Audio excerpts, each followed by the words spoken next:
My ex-wife tried to take everything in the divorce. She laughed in court until my lawyer pulled out the evidence that silenced her. Hello Reddit. I plus here. I 35 went through a divorce last year that nearly ruined me, emotionally and financially. But the ending? Oh, the ending made every sleepless night worth it. My ex-wife Jessica and I were married for 6 years. We met in college, fell in love fast, and moved in together after graduation. I started a small cybersecurity business while she worked in digital marketing. We were that couple. Brunch dates, couples vacations, always posting on social media. I funded a lot of her early business ventures, helped her get her LLC going, paid off her car, and covered most of our living expenses the first couple of years while she built her brand. I didn't mind. I believed in her. Fast forward 5 years, and things started to shift. Jessica started working late a lot. She had client dinners and strategy weekends that I wasn't invited to. There was a new name that popped up. Derek, a friend from one of her campaigns. She swore it was professional. Gut instinct told me something was off, but I chalked it up to stress and kept pushing forward. Then one night I went to grab ibuprofen from her gym bag while she was in the shower and found a second phone. No lock. Guys, it was like walking into a burning building. I saw everything. Texts, photos, videos, voice notes. She called him my man, said she couldn't wait until she was finally free of me. She said, and I quote, "Nathan is too busy playing tech god to notice I've checked out. He's basically just funding my escape." I didn't confront her immediately. I took photos, backed everything up, every message, every transaction, every photo.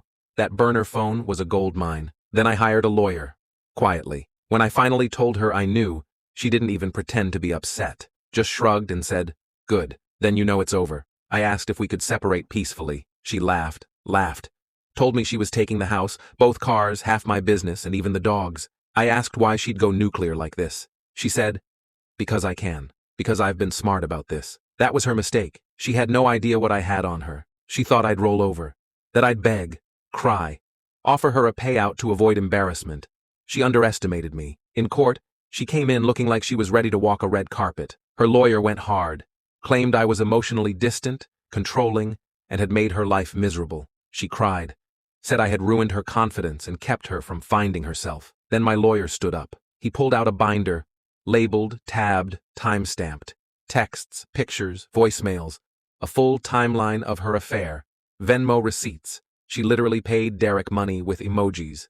GPS data showing her at hotels when she claimed to be at a yoga retreat. Footage from our home security system showing her sneaking out at 2 a.m. when she swore she was out of town. And the kicker? Jessica had tried to log into my business accounts without permission to make herself look involved. My system caught the IPs, the timestamps, even the attempts to download financial statements. All of it? Admissible. My lawyer read a text aloud in court where she told Derek, "Don't worry, babe. When I'm done with court, I'll own half his company. Then we'll be good for life." You could hear a pin drop. Jessica's face went pale. Her lawyer looked like he wanted to vanish. The judge excused us for a break. When we came back, her entire tone changed. Her lawyer asked for a private settlement. My lawyer politely declined. Final ruling. She got one of the cars.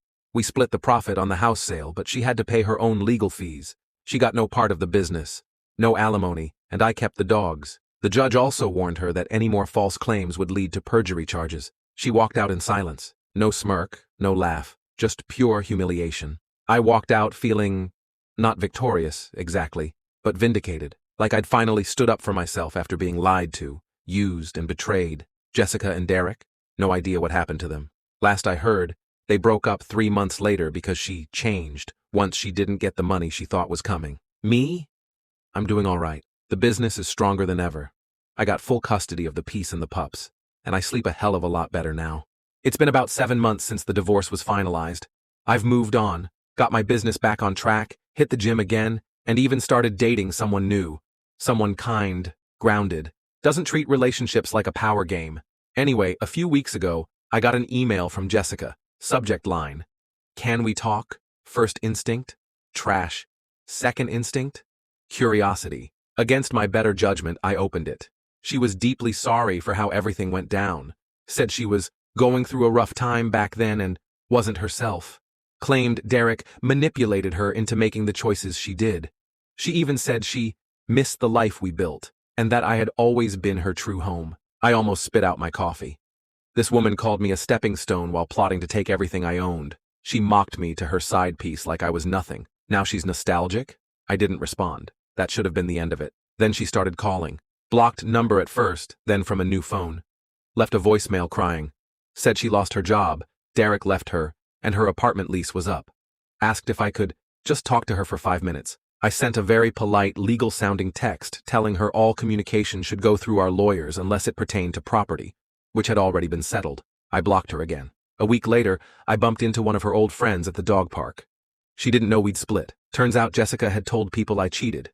I blew up the marriage, and I tried to punish her in court. Her friends were stunned when I calmly explained the truth and offered receipts. Apparently Derek dumped her 2 months in. Once the court case wrapped and she didn't get a payout, he ghosted. She's been bouncing between friends' couches and part-time gigs. The friend lowered her voice and said, "Honestly? Everyone warned her not to push you like that. You were the only stable thing in her life." Let me be clear. I didn't smile. I didn't gloat. I didn't celebrate her downfall. But I did feel peace. For the first time in years, I finally understood that her betrayal was never about me not being enough. It was about her always needing more. Attention, control, validation. No amount of love or support would have changed that. She burned the bridge, then realized, too late, she was the one left in the smoke. And me? I'm just walking forward, dogs in tow, finally breathing fresh air again.